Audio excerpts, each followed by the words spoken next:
Hare Krishna, welcome back to my channel. I am Radhika Piyari Dasi, and today I am going to share with you the glories of Putrada Ekadashi. Yudhishthir Maharaj said to Lord Shri Krishna that, "O Lord, you have so kindly explained to me the glories of Safala Ekadashi, which falls during the dark fortnight of the month of Paushya. Now kindly explain to me the Ekadashi which falls during the light fortnight of the month of Paushya.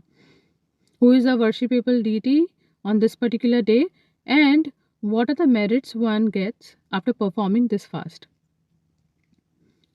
Lord Shri Krishna responded to Yudhishthir Maharaj that, "Hey Yudhishthir, this Ekadashi is known to eradicate all the sinful reactions. Even if one hears the glories of this Ekadashi, his life becomes fully perfected. On this particular day, one has to worship Lord Narayan, who is the best personality in the lower, middle, and upper planetary systems. If a person faithfully performs this particular Ekadashi, then his life becomes perfected." So now I'm going to explain to you the glories of this particular Ekadashi, and there is a story which connects with Putrada Ekadashi. There was a kingdom called Badravati, and the ruler of that kingdom was King Suketuman. His wife was the famous Shaibya, but they both did not have a son. Now the king had a long anxiety about not having a son. One time in his religious attitude, he was meditating and thinking that what is the use of having such a big palace, all the splendid wealth what he has, if he does not have a son who can carry on with his dynasty. Because of this particular thought, he started living more and more within the palace of his wife, and then both his wife and he himself, they started being in more anxiety and distress that how they did not have a son. They used to offer tarpana, which is called like ancestral offering, to their forefathers, and while offering the tarpana, they would actually shiver in anxiety, thinking that even their oblations what they are offering is actually unfit for their forefathers, and it is undrinkable. And because of this, they both remained in a lot of distress. Just thinking of the particular thought that how their forefathers will be unhappy that after them there is no one who can offer the same oblations to them, they became very, very much depressed. The king had ministers, his family, then friends. None of them actually gave any kind of happiness to them, because even if they tried to cheer the king and the queen, they were not feeling any happiness. So one time, the king was actually thinking, he was in this deep thought, thinking that one who does not have a son, that person's marriage life is wasted.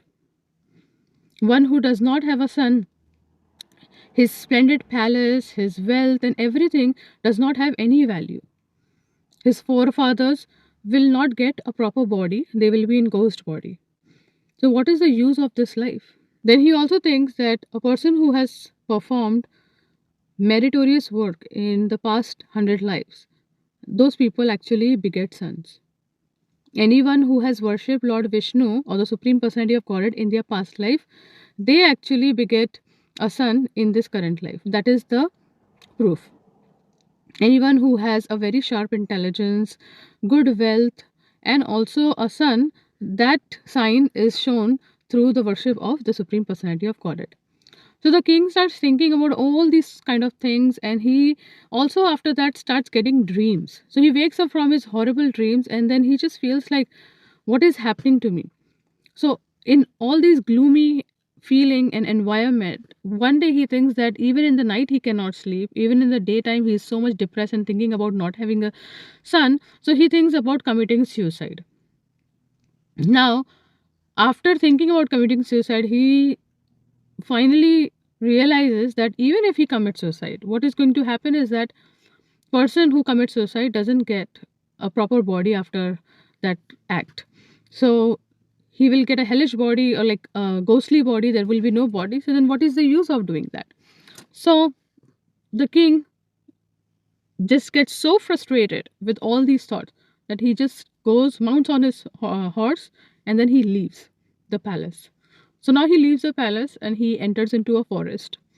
So now here in the forest, he sees beautiful different kinds of fruits and barks and flowers. Like the fruits are like bell, like fig, jackfruits, grapes, all these different kinds of fruits he sees, and beautiful flowers, very fragrant flowers. Then he also sees different kind of animals. They are like wild animals, elephants, like four-tusked elephants, and boars, lions, jackals. So now he is actually wandering in the forest, and then he what happens is that he hears the howling of the jackal. So he becomes very startled. So after being startled, he just looks around everywhere, and it's kind of scary because no one would want to actually die that kind of death.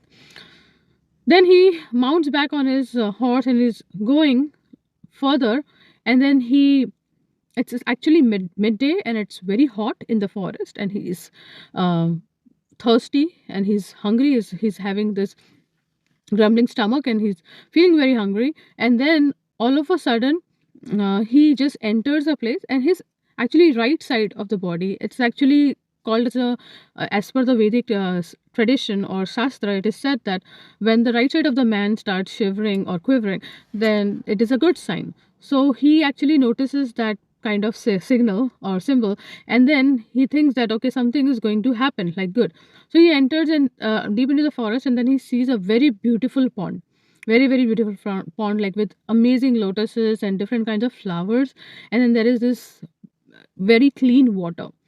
So now there he sees some sages, and when he sees the sages, his half of his anxiety actually goes away, and he right away pays his obeisances unto the sages.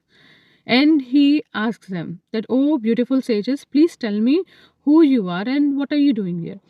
So then the sages explain to them that explains to the king that they are actually the Vishwa Devas. They are actually the sons of Vishwas, and all these sages were actually performing some yagyas to please the Supreme Personality of Godhead, because in 5 days a particular tithi is going to come.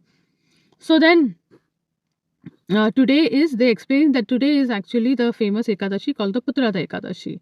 So anyone who actually wants to beget a very pious son, they can actually fast on this particular Ekadashi. Now the king, who left the palace without eating and drinking anything, and he was already thirsty, he realized that he has been almost midday fasting. So he tells the sages that what can I do? I have been trying so long and I've been attempting to actually have a son, but I'm not able to beget a son. So the sages say that then please perform this Ekadashi with full devotion and with full dedication and happiness. So the king becomes very happy about it, and then he performs the entire fasting with full dedication. His mind continuously and constantly focused on the Supreme Lord. He's just meditating in that manner, and then he performs the full fast along with the sages. Now on the Dwadashi day, the sages bless him, gets the mercy and the blessings of the sages, and then he decides to leave for his palace. So he goes back to his palace, and then right away he goes to the queen, and they unite, and right away the queen, in few days she becomes pregnant, and she becomes pregnant, and then they beget a very beautiful son. So, whatever the sages said and the glories of this Ekadashi, because of that mercy and blessing and the glories of this Ekadashi, helps the king and the queen to beget a very pious and princely looking son, very beautiful son. So, Lord Shri Krishna tells to Yudhishthir Maharaj that this is how wondrous this particular Ekadashi works, that anyone who fasts dedicatedly on this day and is aspiring or is desiring for a pious son, then they will get this particular son. So anyone who has not been fasting also, and if they hear simply or read about the glories of this particular Ekadashi, then they are known to derive the benefit of performing a horse sacrifice. So this is the wondrous Ekadashi glories of Putrada, and which falls during the light fortnight of the month of Paushya. So please make sure to perform this Ekadashi also with full dedication. Try to chant as many rounds and hear or read Srimad Bhagavatam or any spiritual and scriptural text which are connected to the Supreme Personality of Godhead, and make your life blissful. Thank you so much for watching. Hare Krishna.